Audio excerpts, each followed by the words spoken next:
वैदिकी अमृत ध्यान साधना प्रभात सत्संग में आप सभी साधक साधिकाओं का, उपासक उपासिकाओं का हार्दिक स्वागत है। आइए पूर्व की भांति आज के ब्रह्म मुहूर्त में, आज की ब्रह्म वेला में भी हम उन महान प्रभु पार ब्रह्म परमेश्वर के,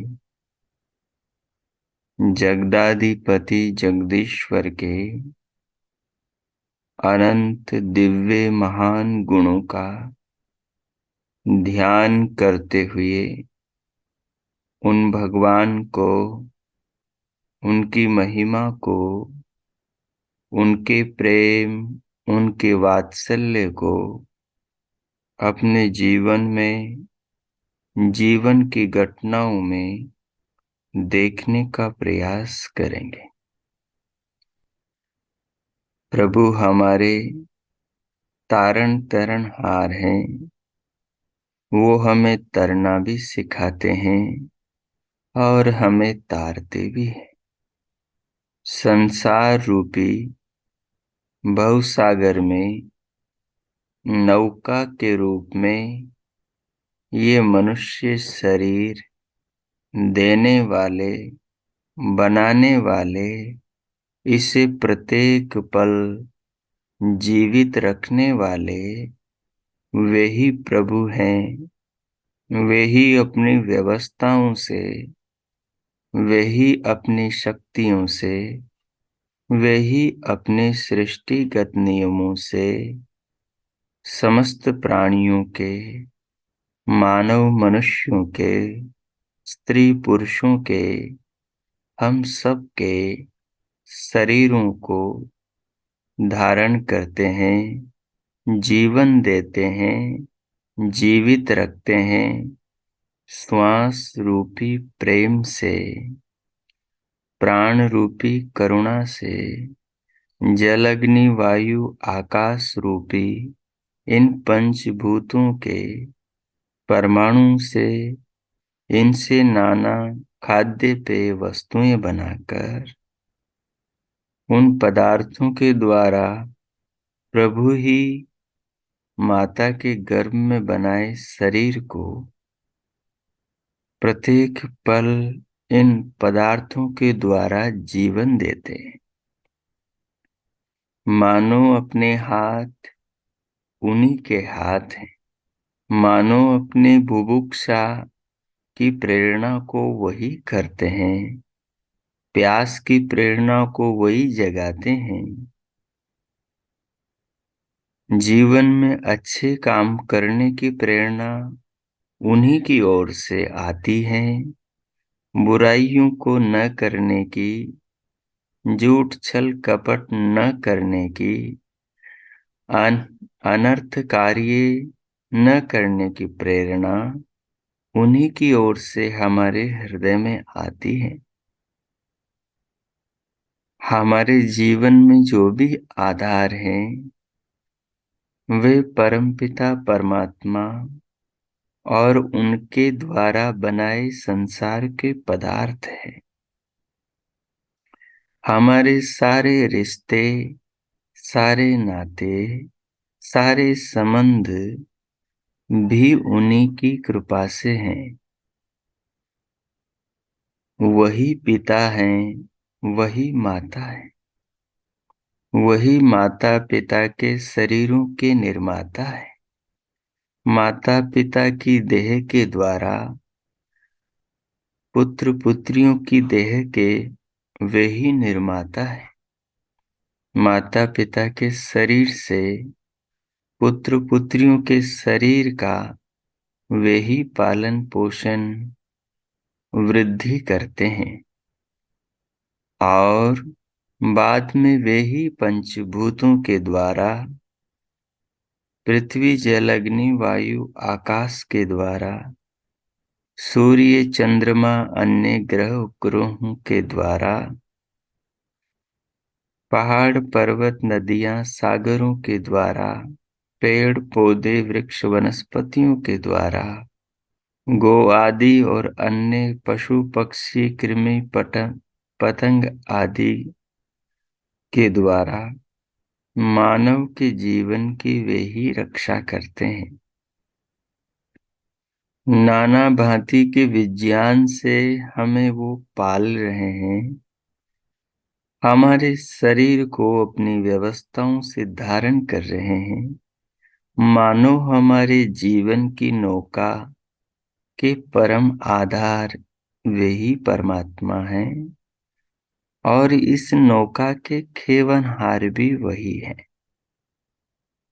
बस वो इस नौका को जिसे प्रदान करते हैं, उस आत्मा को इस नौका को हाँकने की स्वतंत्रता दे रखी है कि वो मन चाहे ढंग से इस नौका को उस राह से ले चलें जो उसे अधिक सुखद हो, परंतु कल्याणकारी हो। प्रभु ने कल्याण के सारे मार्गों का उपदेश अपने समस्त पुत्र पुत्रियों को, मानव मनुष्य समाज को वेद माता के माध्यम से दिया कि हम अपने जीवन रूपी नौका को उस भगवती वेद माता में जो प्रभु के अनंत पावन विचार हैं, जो मनुष्य को सत्य से अमरत्व की ओर ले जाते हैं और असत्य से सत्य की ओर ले जाते हैं, जो उसे अज्ञान के अंधकार से ज्ञान के प्रकाश की ओर ले जाते हैं, जो उसे मरण धर्मा जीवन से नश्वर जीवन से अनश्वर आत्मा की ओर अमरत्व की ओर ले जाते हैं। ऐसे विचार, ऐसे उपदेश, इस प्रकार का मार्गदर्शन प्रभु ने अपने पुत्र पुत्रियों का अपने ज्ञान के भंडार वेद में किया है, और उस ज्ञान के अनुरूप अपने जीवन रूपी नौका को खेने का उपदेश किया है। हमें इस तत्व को जीवन में समझना चाहिए कि प्रभु तो हमारे जीवन में सर्वत्र विराजमान है। हम कहाँ अकेले हैं, कहाँ हम अकेले हैं। अंदर बाहर, आगे पीछे, ऊपर नीचे, देह के भीतर और बाहर, आत्मा में भी सर्वत्र परमात्मा विराजमान है। परंतु जीवन में उनकी ये दिव्य अनुभूति जो हृदय को और आत्मा को परम आनंदित करने वाली होती है, ये सब मनुष्यों को नहीं होती। सहज साधक विचार करेगा, साधिका विचार करेगी कि ऐसा क्यों प्रभु। आपके इस दुर्लभ ज्ञान और आपकी इस दुर्लभ नौका को प्राप्त करके भी हम भवसागर से पार क्यों नहीं हो पाते हैं तात। तो प्रभु उनके हृदय में संदेश देंगे, हम प्रभु के ज्ञान के अनुरूप जीवन को क्यों नहीं बना पाते हैं। जब मानव अपने हृदय में जाकर अर्थात अपनी भावनाओं में जाकर देखेगा, अपने ही भीतर झांकेगा, तो पाएगा कि वो किस प्रकार से दुरितों से घिरा हुआ है। ये दुरितों को उसी ने पाल रखा है, उसी ने स्वार्थ को पाल रखा है, उसी ने लोभ लालच को पाल रखा है, उसी ने छल कपट को पाल रखा है, उसी ने अहंकार अभिमान और अधिकार को पाल रखा है। प्रभु ने कहा, ईशावास्यम इदं सर्वं यत् किंच जगत्याम जगत तेन त्यक्तेन भुंजीथा मां गृधः कस्य स्विद्धनम। प्रभु ने मानव को जीवन का दर्शन बताया, जीवन को जीने के तौर तरीकों और जीवन के मूल स्वरूप को दर्शाया कि हे मानव, जरा संसार की घटनाओं पर तू विचार कर, अपने भीतर बाहर झांक कर देख, तुझे दिखाई देगा कि न दिखाई देने वाला मैं सब दिखाई देने वाली वस्तुओं को धारण कर रहा हूं, अपने नियमों में चला रहा हूं। देख, तू दिखाई नहीं देता, तेरा शरीर दिखाई देता है।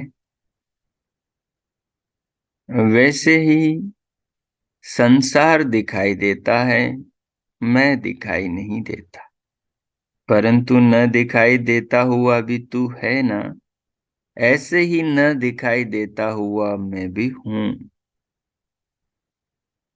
प्रभु कहते हैं, पुत्र पुत्रियों, जैसे तुम अपने संतानों की रक्षा करते हो, उनके पालन पोषण में अपना जीवन लगाते हो, और वो संतानें तुम्हारे आदेश को न माने, तुम्हारे बताए हुए नक्शे कदमों पर न चले, तो क्या तुम उनसे प्रसन्न होंगे? सहज बात है, प्रत्येक मानव कहेगा कभी भी प्रसन्न नहीं होंगे। क्या उनके मांगने पर मनोवांछित वस्तुएं दोगे जिनका वो दुरुपयोग करेंगे? सहज आप कहेंगे कि नहीं देंगे। तो प्रभु कहते हैं, फिर मैं तुम्हें कैसे दूं? क्योंकि मैं तुम्हें जन्म देता हूं, तुम्हारे शरीर को बनाता हूं, तुम्हारे लिए गर्भ में जीवन की रक्षा के निमित्त साधनों को उत्पन्न करता हूं, और गर्भ से बाहर आने पर माता के स्तनों में दूध का प्रबंध करता हूं। दांत निकलने पर संसार में धरती माता के कोख में तुम्हारे लिए मैं अन्न का, फल सब्जियों का निर्माण करता हूं।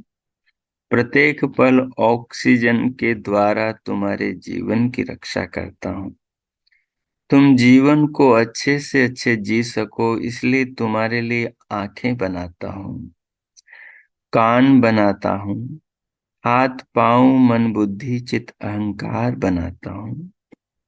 तुम्हारे शरीर के सब अंगों को, देह के भीतर के अनगिनत संस्थानों को संचालित करता हूँ, तुम्हें किसी चीज की चिंता नहीं होती। बस मेरे आदेश का पालन करो तो तुम 100 से अधिक जीवन पा सकते हो।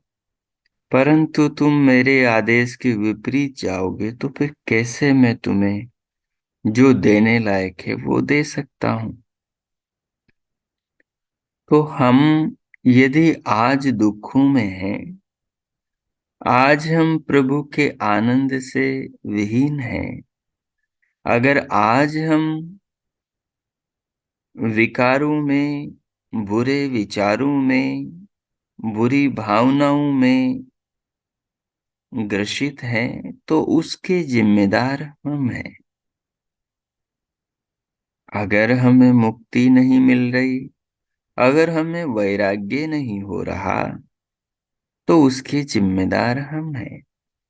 वैराग्य हम पैदा कहाँ करना चाहते हैं, हम मुक्ति कहाँ पाना चाहते हैं। हम मुक्ति का नाटक करेंगे तो क्या प्रभु नहीं समझ पाएंगे? हम अपनी ही आत्मा के साथ छल करेंगे तो क्या प्रभु नहीं समझ पाएंगे? मानव की चतुरता को उसका निर्माता नहीं जान पाएगा, अवश्य जान पाएगा। उसकी पल पल की खबर है। योगी कौन बनता है? जो यम नियमों का जीवन में पालन करता है। योगी कौन बन पाता है? जो धर्म की राह पर जीवन में चलता है। योगी कौन बन पाता है? जो राग और द्वेष को छोड़ देता है, जो अविद्या को, अस्मिता को छोड़ देता है, जो आत्मा के शुद्ध स्वरूप को, प्रकृति के शुद्ध स्वरूप को, ईश्वर के शुद्ध स्वरूप को जानकर अभिनिवेश को छोड़ देता है, वही व्यक्ति प्रभु के द्वार पहुंच पाता है। हम अपने जीवन की घटनाओं में झांकेंगे तो हम पाएंगे कि क्या हम अपनी आत्मा के साथ में न्याय कर रहे हैं? क्या प्रभु आदेश का जीवन में पालन कर रहे हैं? यदि हम नहीं कर रहे, तो फिर मुक्ति को दूर हमने किया कि प्रभु ने किया? माता पिता बच्चे के पास में है, वो सब देने को तैयार है, लेकिन बच्चा शराब पिए, बच्चा दुष्कर्म व्यभिचार करे, बच्चा दुर्व्यसनों का शिकार हो जाए, दुर्व्यसनों का आदि, दुर्व्यसनों में डूबा रहे, तो ऐसे बिगड़ी हुई संतान को क्या माता पिता सर्वोत्तम वस्तुएं प्रदान करेंगे कि वो अपनी वस्तुओं को उस संतान को दे दें जो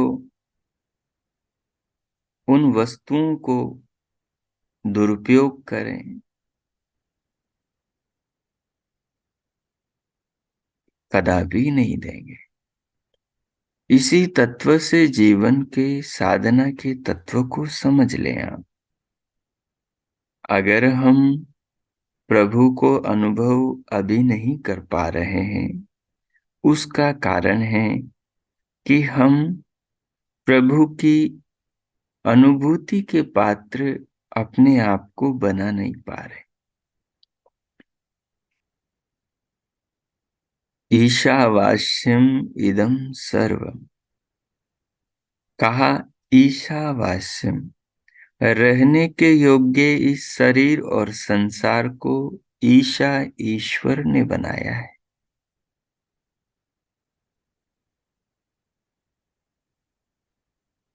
यत् किंच जगत्याम जगत, और इस संसार में जो और पदार्थ है जिनसे इस संसार में रहने वाले प्राणियों के जीवन की रक्षा होती है, प्राणी जीवन को जीते, वो सारे पदार्थ भी प्रभु ही बनाते।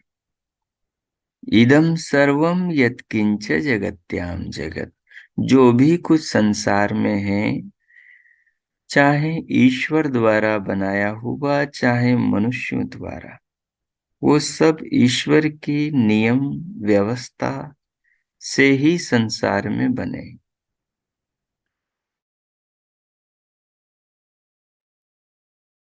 ईश्वर ने जो पंचभूत बनाए हैं, पृथ्वी जल अग्नि वायु आकाश सूर्य चंद्रमा आदि बनाए हैं, जो पृथ्वी में लोहा तांबा पीतल सोना रांगा शीशा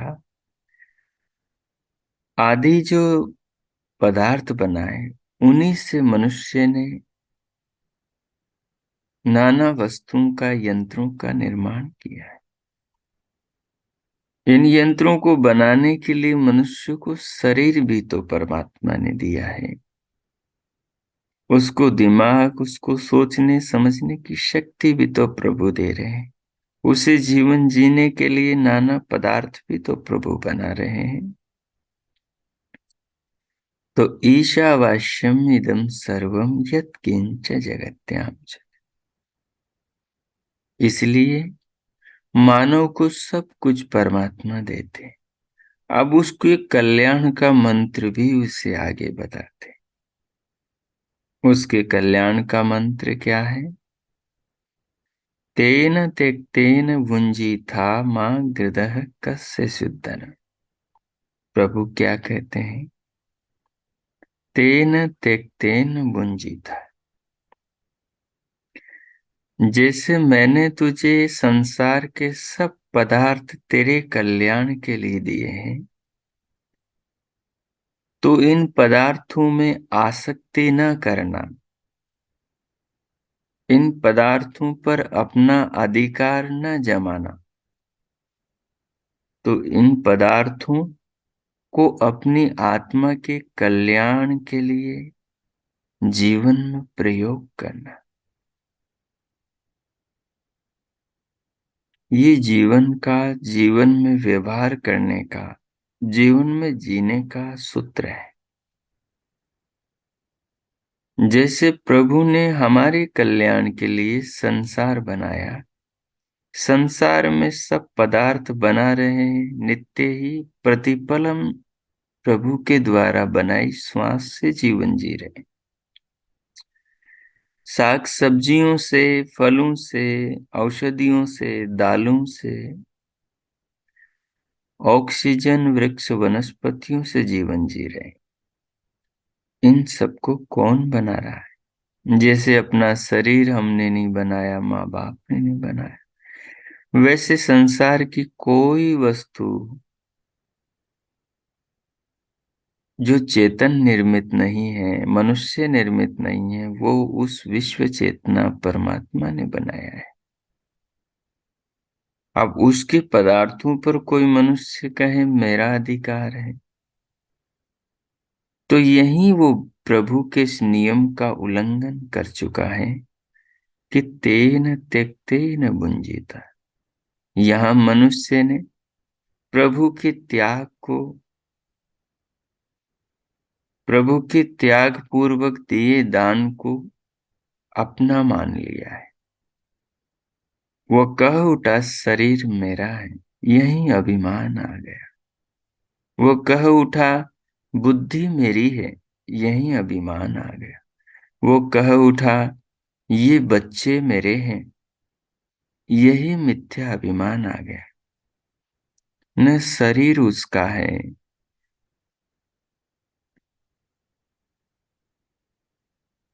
न देह में अंदर जितने अवयव हैं वो उसके हैं, न उसके शरीर से बनने वाले शरीर संतानें उसकी हैं। जब उसका शरीर नहीं, उसके शरीर के अंग प्रत्यंग नहीं, धरती नहीं उसकी, आकाश नहीं उसका, जल अग्नि वायु नहीं उसकी, सूर्य चंद्रमा नहीं उसका, पेड़ पौधे नहीं उसके, आने वाली श्वास उसकी नहीं, सब कुछ प्रभु का है। तो मानव किस प्रकार अधिकार पूर्वक, अहंकार पूर्वक कहता है ये सब मेरा है। दुर्योधन ने क्या किया? सब कुछ परमात्मा का है, लेकिन दुर्योधन कहता है मेरा है। कोई ले सकता है तो मेरे से लड़ कर ले, मैं नहीं दूंगा। जिनका अधिकार है उनको भी नहीं दूंगा। उनको मैं मार दूंगा, उनको मैं जला दूंगा, उनको मैं घर से निकाल दूंगा, छल कपट पूर्वक उनके संपत्ति को छीन लूंगा। ऐसा मनुष्य ऐसा मनुष्य क्या प्रभु को पा सकता है? जो दूसरे की जमीन, दूसरे के जीने का अधिकार छीनना चाहता हो,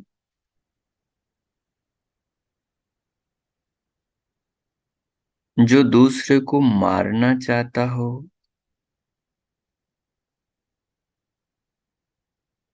उसकी प्रतिष्ठा को, उसके घर की स्त्री को छीनना चाहता हो।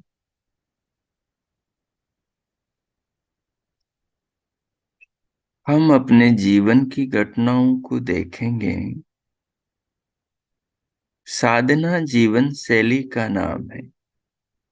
मनुष्य का हृदय उतना ही पावन होता है। मनुष्य का हृदय तभी पावन होता है जब मनुष्य के विचार और उसके कर्म पवित्र हो।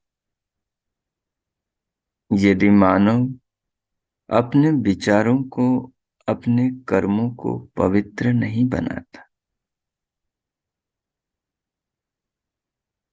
तो फिर उसका हृदय, उसकी आत्मा भी पवित्रता को प्राप्त नहीं होती। जिसने अपने हृदय को, अपने मनोभावों को ही पवित्र नहीं किया, वो परम पवित्र परमात्मा को जीवन में कैसे अनुभव कर सकता है? जो दूसरे की प्रॉपर्टी पर अपना अधिकार जमा लें, जो दूसरे की दी वस्तुओं को अपना कहें और उनको अपना कह के जगत में अत्याचार करें, जिनका अधिकार है उनके अधिकार का हनन करें, क्या वो भगवान को पा सकते हैं? जैसा दुर्योधन ने अर्जुन के साथ किया, वैसा हम संसार में दूसरों के साथ में करते हैं या नहीं? ये घटनाएं आज भी संसार में, हमारे आसपास, हमारे भीतर, हमारे पड़ोस में, हमारे घर में, हमारे बीच में घटती हैं कि नहीं? मानव के कर्म पवित्र होते हैं उसके विचारों से, उसके विचार पवित्र होते हैं पवित्र स्वाध्याय से।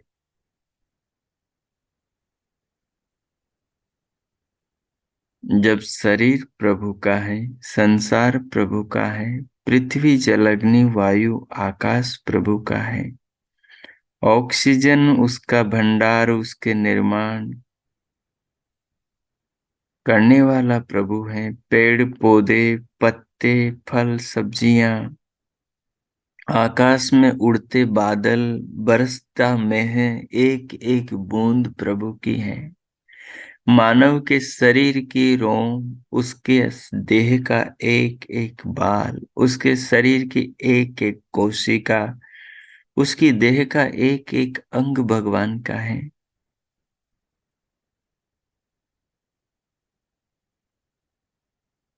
फिर मानव कहे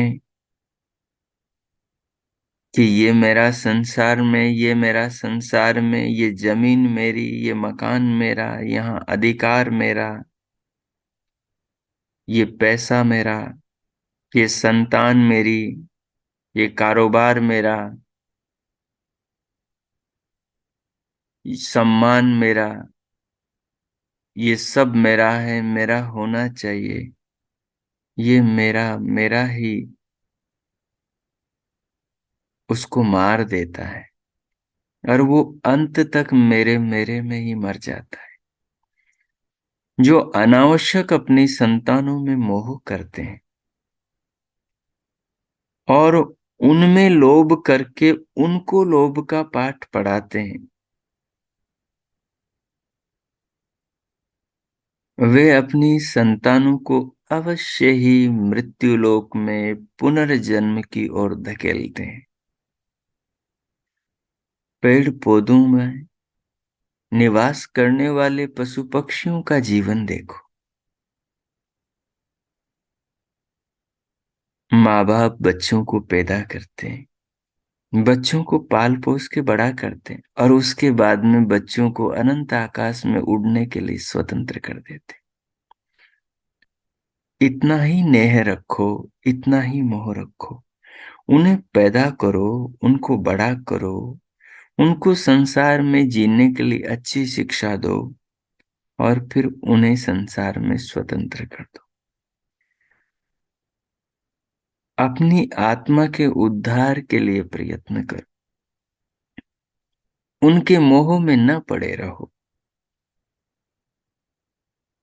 धन संपत्ति और पैसे के जुगाड़ में ही रात दिन मत लगे रहो। संसार की वस्तुओं पर एकाधिकार करने का प्रयास न करो।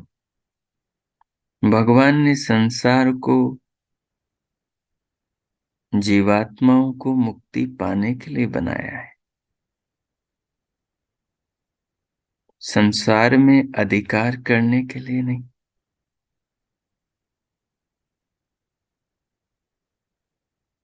घटनाएं हमें ये बताएंगी कि हम मुक्ति के अधिकारी हैं कि नहीं। घटनाएं हमें बताएंगी हमें वैराग्य होगा कि नहीं होगा। घटनाएं हमें बताएंगी हम देवता हैं कि राक्षस। घटनाएं हमें बताएंगी हम इंसान हैं कि शैतान। घटनाएं हमें बताएंगी कि हम मानव है कि दानव। घटनाएं बता देगी कि हम प्रभु प्राप्ति के पात्र हैं कि नहीं। घटनाएं बताएंगी हम साधक हैं साधना के मार्ग पर, या साधना के मार्ग में बाधक हैं। हमारे कर्म बताएंगे हमारा चरित्र क्या है। हमारा व्यवहार बताएगा कि हमारा हृदय कैसा है, हमारा मस्तिष्क कैसा है, हमारी आत्मा को हमने कैसे विचारों से कैद कर रखा है।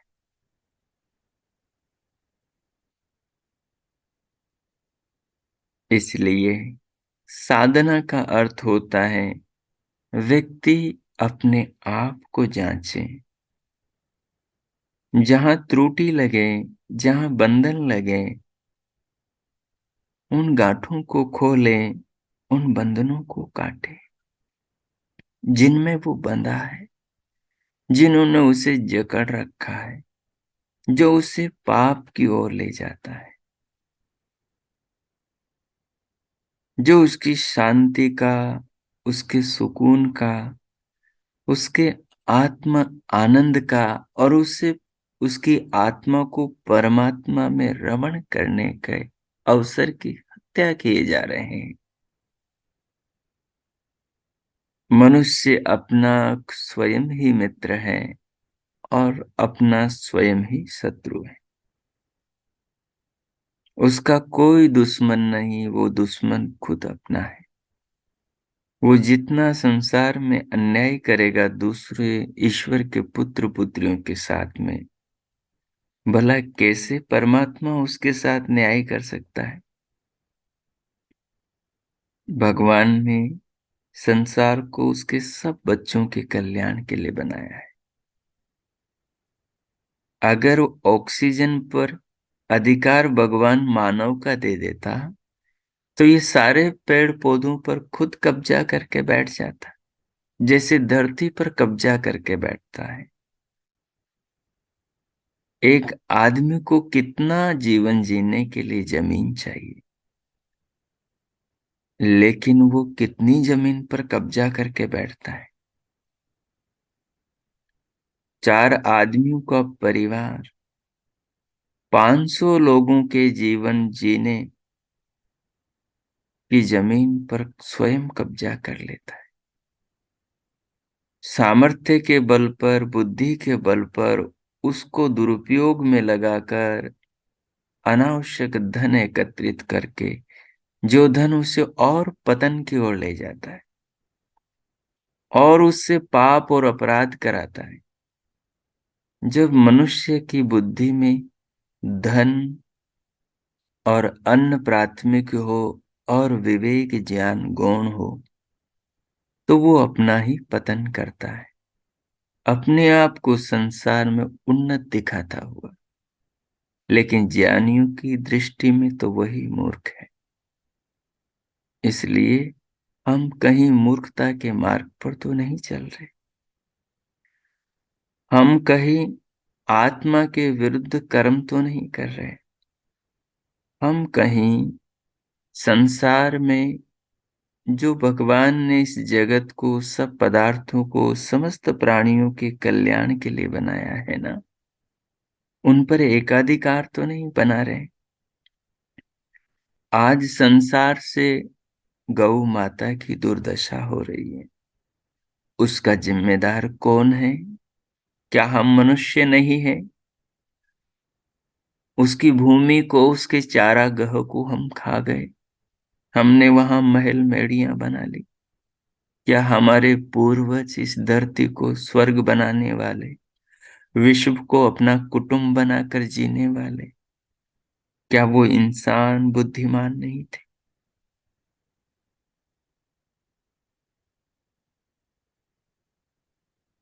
जो इन पशुओं को मां कहा करते थे,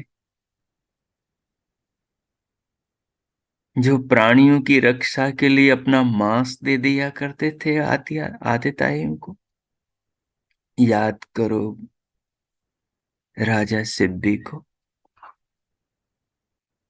याद करो महर्षि दधीची को, याद करो स्वामी दयानंद सरस्वती को।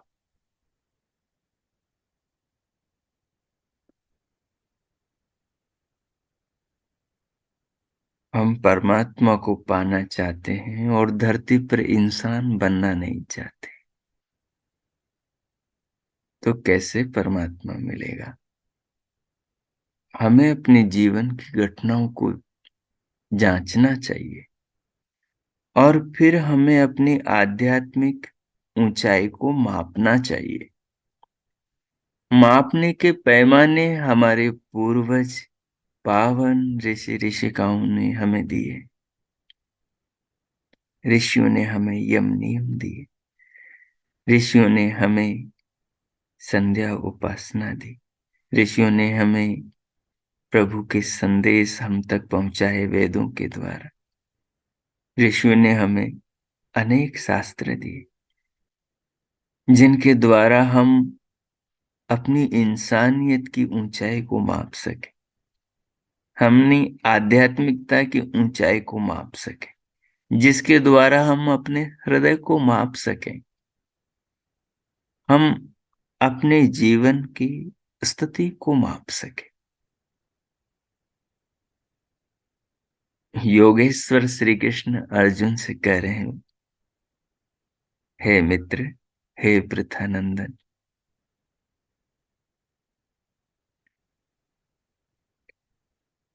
ये जीवन रिश्तों नातों के लिए नहीं है, ये जीवन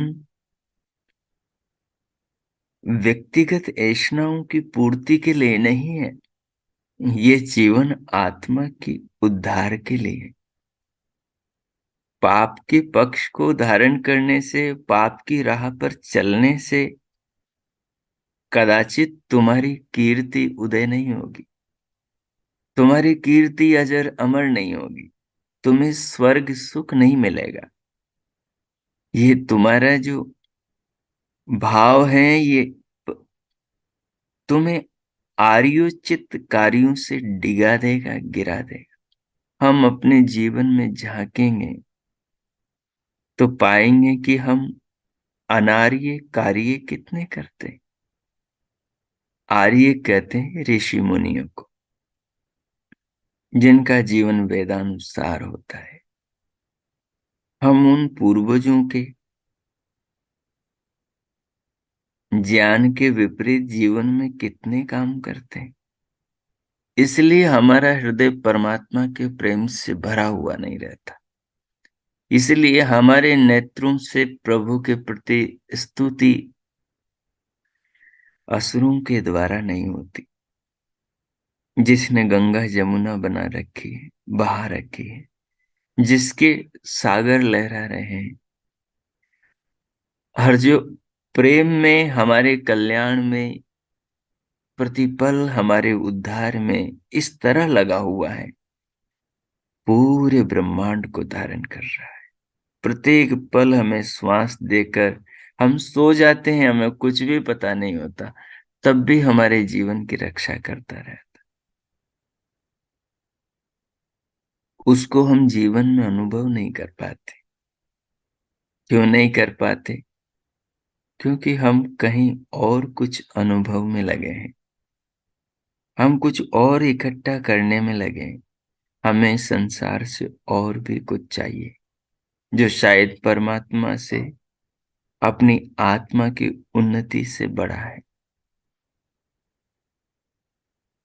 महानुभाव, साधना का अर्थ है हृदय का विस्तार, हृदय की पवित्रता, ऐसी पवित्रता कि उसमें रस बहने लगे, ऐसी पवित्रता कि संसार के कण कण के अंदर परमात्मा प्राणी प्राणी के हित का काम करता हुआ विश्वकर्मा बनता हुआ नजर आने लगे। तो फिर हमारी उपासना उपासना है। सो आइए इन सारे भावों को धारण करके अपने जीवन का निरीक्षण कीजिए, और जहां कमी हो उसे ठीक कीजिए। अवश्य फिर हृदय में परमात्मा की अनुभूति होगी। परमात्मा अपना दर्शन ऐसे ही नहीं देगा। जब तक हम अपने हृदय को उसके दर्शन के योग्य नहीं शुद्ध कर लेंगे, तब तक प्रभु हमें कैसे अपने दर्शन देंगे। हमने अपने दर्पण पर धूल जमा कर रखी है।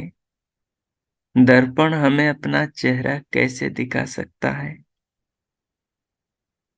परमात्मा और आत्मा के बीच में हमने संसार को, लोभ लालच को, स्वार्थ को, अहंकार अभिमान को, ऐषणाओं को जमा कर रखा है। अब मैं मौन होता हूं।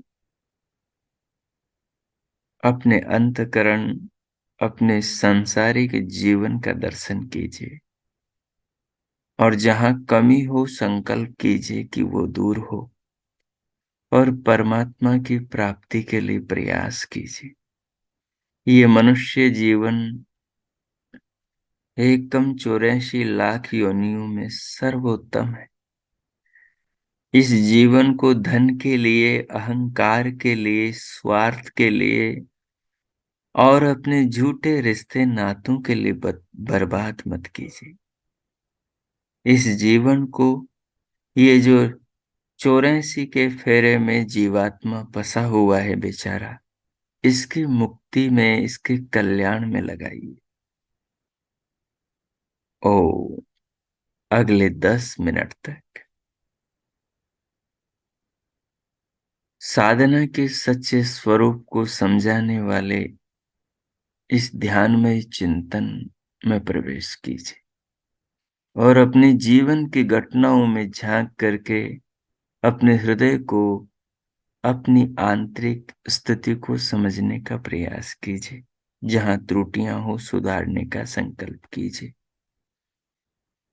सीधे शरीर को अनुभव करते हुए, श्वास को अनुभव करते हुए, दिव्य नाद सुनते हुए और दिव्य प्रकाश देखते हुए, प्रभु नाम का मानस में हृदय में मन में जाप करते हुए इस साधना के गहरे भावमय चिंतन में उतर जाइए। ओम कीजिए, मैं मौन हूं।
ओ।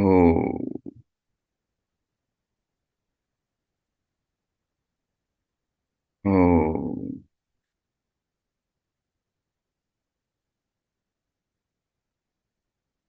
इस प्रकार प्रभु का ध्यान करते हुए, भगवान का मानस जप करते हुए, उनके नाम का स्मरण करते हुए, दिव्य नाद सुनते, दिव्य प्रकाश देखते हुए, प्रभु प्रेम प्राणों को और प्रभु कृपा इस जीवन शरीर को, इस नौका को अनुभव करते हुए, जो आपने जीवन की घटनाओं का ध्यान द्वारा अवलोकन किया है और अपनी साधना में आने वाली बाधाओं को समझा है, अपने व्यवहार, विचार और हृदय का अवलोकन किया है, जो समझा है, समझ में आया है, जो भीतर से सुधार की प्रेरणा हुई है, जहां कमियां हैं उन्हें ठीक करने की भीतर से प्रेरणा हुई है, आत्मा ने, परमात्मा ने सुझाया है, उसको अपना लक्ष्य बनाए और ज्ञान के अनुरूप जीवन को जीने का प्रयास करें। ज्ञान को आगे, धन और अन्न को उसके पीछे रखें। ज्ञान के अनुरूप जीवन का लक्ष्य तय करें। संसार में सर्वोत्तम वस्तु आत्मा है और परमात्मा है। आत्मा को जानना, परमात्मा को पाना, जन्म मरण के बंधनों से आत्म तत्व को मुक्ति दिलाना, ये मानव का परम कर्तव्य है। मनुष्य देह धारण का यही ईश्वरीय उद्देश्य है, मनुष्य को देह धारण कराने का। सो आइए इन भावों को हृदय में रखते हुए, इन भावों के अनुसार स्वयं को संकल्पित करते हुए, इसी जीवन में परमात्मा को पाने के लिए अपने आप को उनका भक्त बनाने जैसे संकल्प लें और प्रभु का धन्यवाद करें। प्रभु के प्रति हृदय में धन्यवाद और कृतज्ञता की असीम भावना को अनुभव करें। पूरा शरीर उनका है, सब संसार उनका है, सब पदार्थ उनके हैं। सोच उनके व्यवस्था से रहे हैं, देख उनकी व्यवस्था से रहे हैं, चल फिर जीवन को जी उनकी व्यवस्था से रहे हैं। वो परम कल्याणकारी है और जीवन के परम आधार है। उन्हें प्रणाम करते हुए, उनका धन्यवाद करते हुए, फिर भीतर से स्वयं को बाहर स्क्रीन पर लाए। दोनों हथेलियों का घर्षण करें, पूरे मुखमंडल का स्पर्श करें, फिर भगवान के भाव के साथ उंगलियों के मध्य से पलकें खोलते हुए भीतर से बाहर आए। स्क्रीन पर देखें।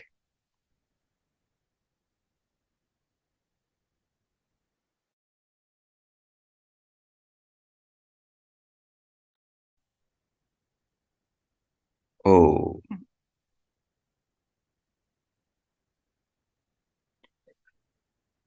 जैसा कि आपको विदित है कि हम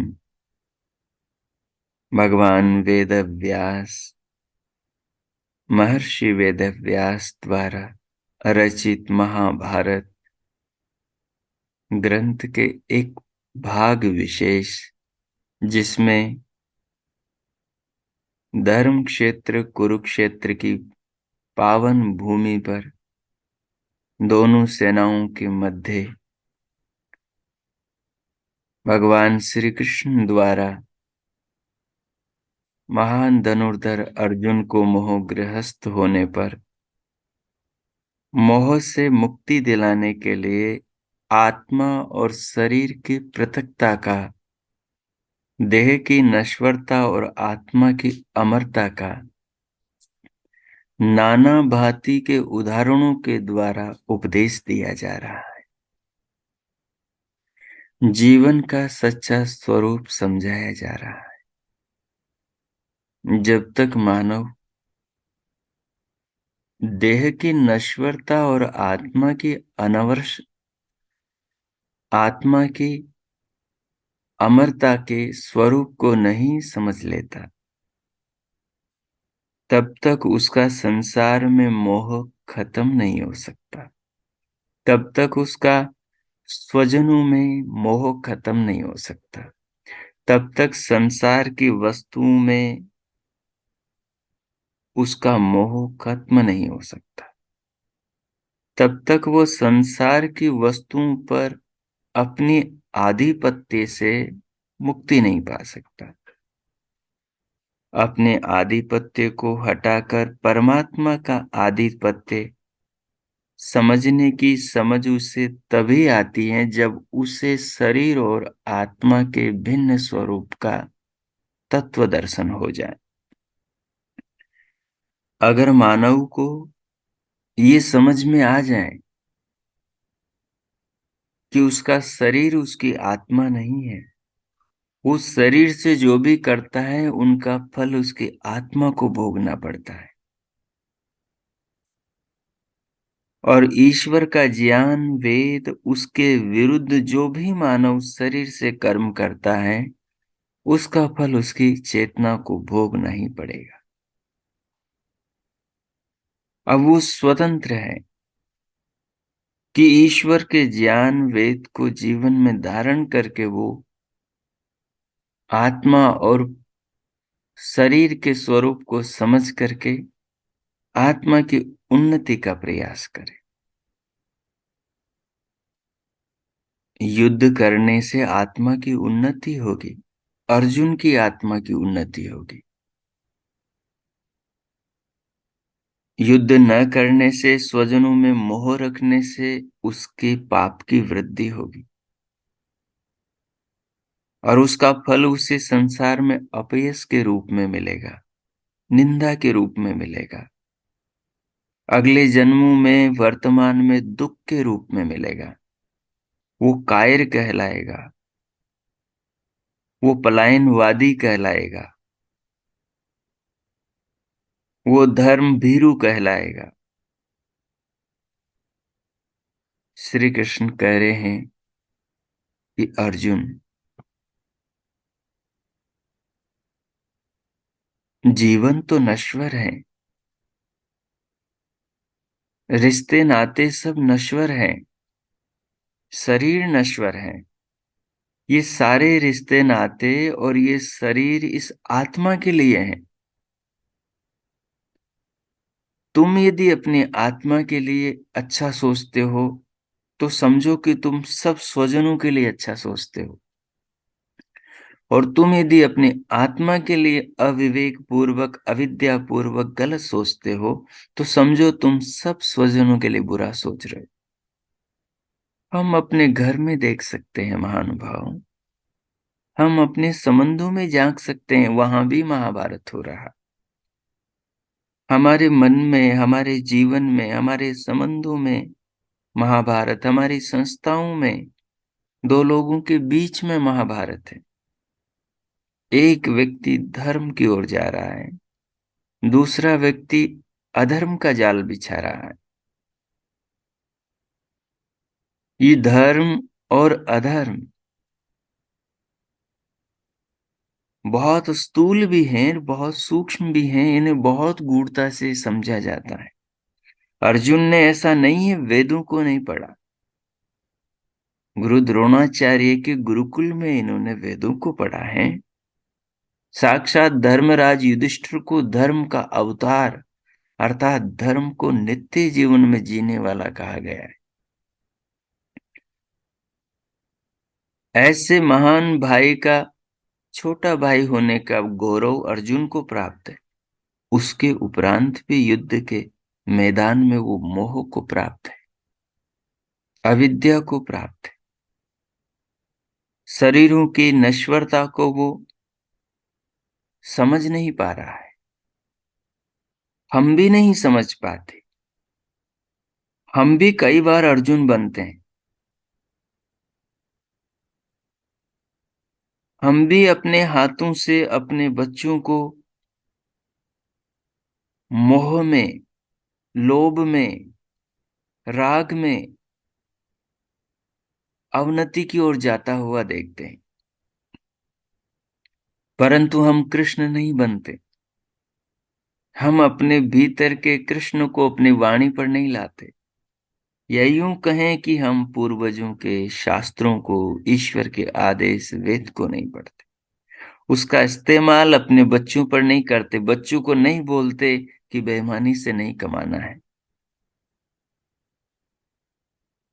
ईमानदारी से जीवन जीना है, भले रूखी सूखी मिले, वो जीवन महान है। लेकिन बेईमानी का घर में एक रुपया नहीं लाना।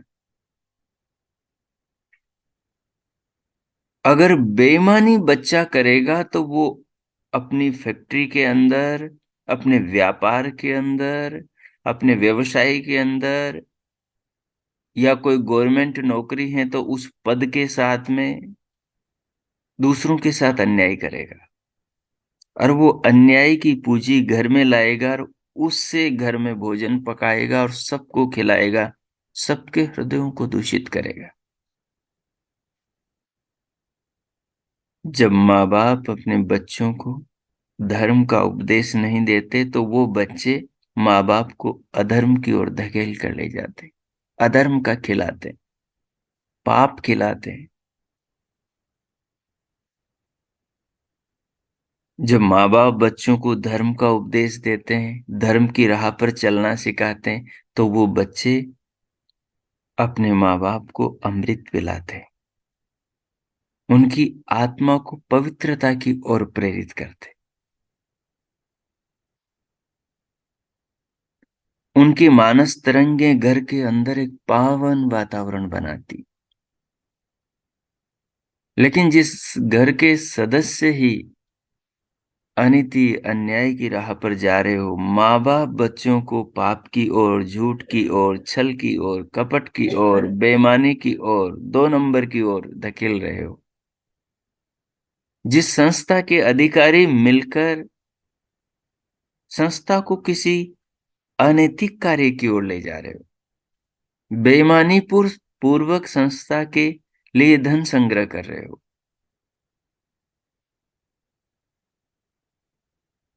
वो संस्था का भला कैसे हो सकता है महान भाव?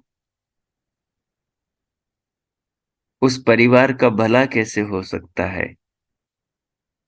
जिस परिवार के माता पिता बच्चों को पाप करने के लिए प्रेरित कर रहे हो, छल कपट के लिए, व्यापार के अंदर झूठ बोलने के लिए, हिंसा करने के लिए, चोरी करने के लिए प्रेरित कर रहे हो, और जिस संस्था के अधिकारी संस्था के संचालन के लिए बेईमानी पूर्वक पापियों से धन इकट्ठा कर रहे हो, शराबियों से, मांसाहारियों से, झूठे लोगों से एन केन प्रकारेण धन इकट्ठा कर रहे हो, ठीक है, आप संस्था को जीवित रख लोगे, घर को जीवित रख लोगे, कोठी बंगलों को जीवित रख लोगे, कार मोटर को जीवित रख लोगे, अपनी शान और शौकत को, अच्छी रौनक को, रुतबे को जीवित रख लोगे, लेकिन ध्यान रखना, बेईमानी पूर्वक, छल पूर्वक, कपट पूर्वक कभी धर्म को, सत्य को जिया नहीं जाता। जो लोग समझते हैं कि ये भी धर्म की रक्षा का एक तरीका है, बड़ी हानि से छोटी हानि कर लेना चाहिए, अगर ऐसा होता तो स्वामी दयानंद ने भी ऐसा ही किया होता। अपनी जान को, अपने जीवन को हथेली पर लेकर, मौत को सामने रखकर संसार में आगे न बढ़ा होता। वो भी समझौता करते हुए आर्य समाज को, वैदिक विचारधारा को, वेद के प्रचार को आगे लेकर जाते।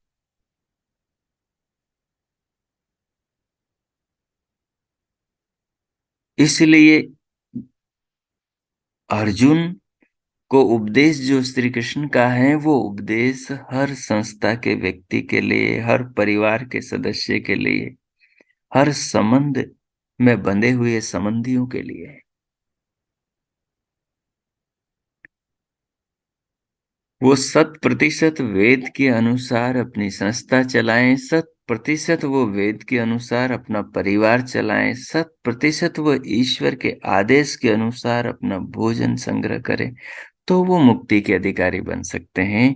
नहीं तो जैसा आगे श्री कृष्ण अर्जुन से कहेंगे कि पार्थ, मेरी राह पर अर्थात परमात्मा की राह पर चलने के लिए तो संसार में करोड़ों लोग आते हैं, लेकिन चल उनमें हजारों पाते।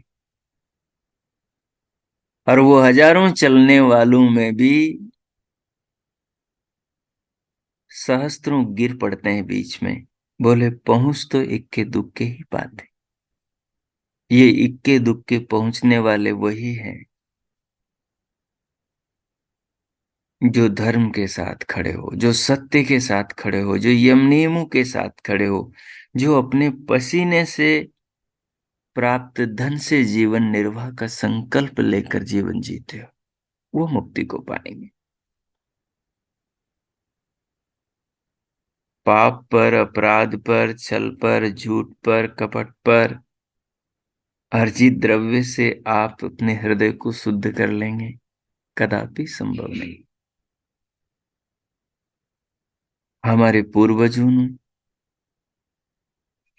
ऐसे ही थोड़ी इतना कठिन जीवन और तपस्यामय आचरण किए। भगवान कणाद मुनि का तो नाम ही कणाद इसलिए पड़ गया क्योंकि खेतों में से गिरे हुए अन्नों को, तिनकों को इकट्ठा करके, बालियों को इकट्ठा करके वो अपना जीवन निर्वाह कर लेते। वृक्षों के फल खाकर, कंदमूल खाकर, अपनी मेहनत का अन्न उपजाकर जीवन निर्वाह करते। तभी हृदय पावन बनता है। तभी करुणा संसार के समस्त प्राणियों के लिए हृदय में सागर की तरह लहराती है। तभी पावन विचार सागर की लहरों की तरह चित्त के अंदर लहराते हैं और आत्मा को प्रत्येक पल उस पावनता का एहसास दिलाते। तो इसलिए आत्मा और शरीर के तत्व को समझना अत्यंत अनिवार्य है। अगर इसको समझ पाएंगे तो आप संसार की वस्तुओं में मोह नहीं करेंगे, मोह से बच जाएंगे। अगर इसे समझ पाएंगे तो संसार के अंदर अपराधों से बच जाएंगे, तो संसार के अंदर 2 नंबर के कामों से बच जाएंगे, तो संसार के अंदर जीवन को उपासना बना सकेंगे, तो मरते हुए मलाल नहीं होगा और आत्मा फिर से नया उत्तम महान जीवन पा सकेगा। फिर जीवन में वैराग्य का उदय हो सकेगा। फिर जीवन में संप्रज्ञात समाधि कभी लग सकेगी। फिर जीवन के अंदर असंप्रज्ञात समाधि लग सकेगी। पाप का अन्न खाकर, पापियों के वातावरण में रह के आप समझो कि इसी जीवन में मुक्ति मिल जाए, कभी संभव नहीं। हमारे पूर्वजों ने हमें दर्पण दिए हैं, हम उन दर्पणों में देखें। उनके सिद्धांत हमारे दर्पण है। उनके विचार, ये श्लोक, ये सूत्र, ये वेद मंत्र ईश्वर के हमें अपने दाग दिखाते हैं, हमें अपना चेहरा दिखाते हैं, हमें अपना चरित्र, हमें अपना अंतःकरण, हमें पूरा जीवन का स्वरूप समझाते हैं कि हम वर्तमान में कहाँ खड़े हैं, हम कहाँ जाने वाले हैं, हम क्या थे। अगर हम इनके अनुसार जीवन जीते हैं तो अवश्य हम प्रभु को पा सकते हैं, अपनी आत्मा को जान सकते हैं, जन्म मरण के बंधनों से मुक्ति पा सकते हैं, और उस परम आनंद जिसके लिए ऋषियों ने कहा है कि जिसे पाने के बाद में और कुछ पाने लायक शेष नहीं रह जाता, वो पा सकते हैं। सो आज तो कोई नए श्लोक हम नहीं पढ़ेंगे। जो पीछे के श्लोकों को आपने पढ़ा और जो अभी आपने इस चिंतन से समझा है, आत्मा और शरीर की पृथकता के तत्व को अनुभव करना, उस पर अमल करें। मैं मौन होता हूं। जो सुना है उन विचारों को आत्मसात करें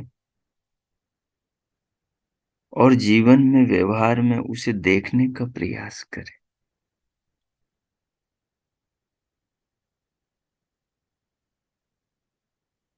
नीम यद्यपि कड़वा होता है, लेकिन शरीर के सारे रोगों को मार देता है, सारे कीटाणु को मार देता है।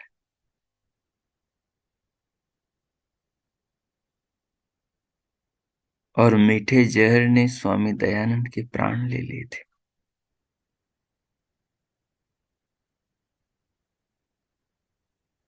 इसलिए जीवन में जो कष्टों, जो पीड़ाओं, जो परिश्रमों से जो कष्ट मिले ना, उससे अमृत मिल सकता है। इसलिए भगवान की पगडंडी पर चलें, वेद के मार्ग पर चलें, स्वस्ति के मार्ग पर चलें और जीवन को कल्याणकारी बनाएं। तभी जीवन साधना बनेगा। जीवन बिना साधना बने आत्मा को उस परम तत्व की प्राप्ति और स्वयं के स्वरूप की अनुभूति नहीं होगी। 2 मिनट मौन होता हूं। इस पूरे भाव को आत्मसात करें और प्रभु का धन्यवाद करें। जीवन के लक्ष्य को स्मरण करें और अपने संकल्पों को मजबूत करें। ओम कीजिए।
ओ।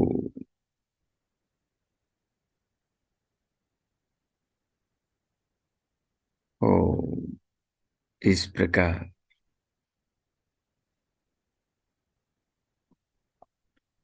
इस आत्मचिंतन के भाव को आत्मसात करते हुए, भगवान का धन्यवाद करते हुए, जीवन को प्रभु की अमानत, प्रभु की कृपा अनुभव करते हुए, महापुरुषों के प्रति हृदय में आस्था श्रद्धा रखते हुए और भगवान के आदेश वेद ज्ञान के अनुसार जीवन जीने का संकल्प लेते हुए अब हम शांति पाठ करेंगे।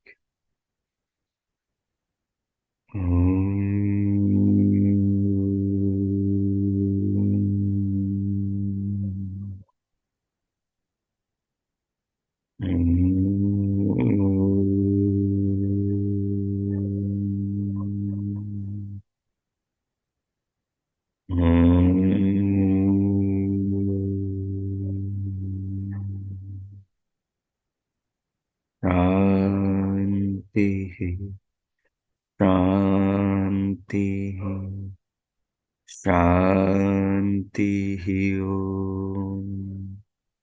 ओम।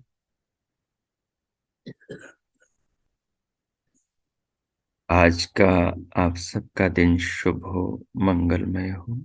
प्रभु सबका मंगल करे, सबके लिए बहुत बहुत परमात्मा से मंगल कामनाएं, शुभकामनाएं। इति ओम।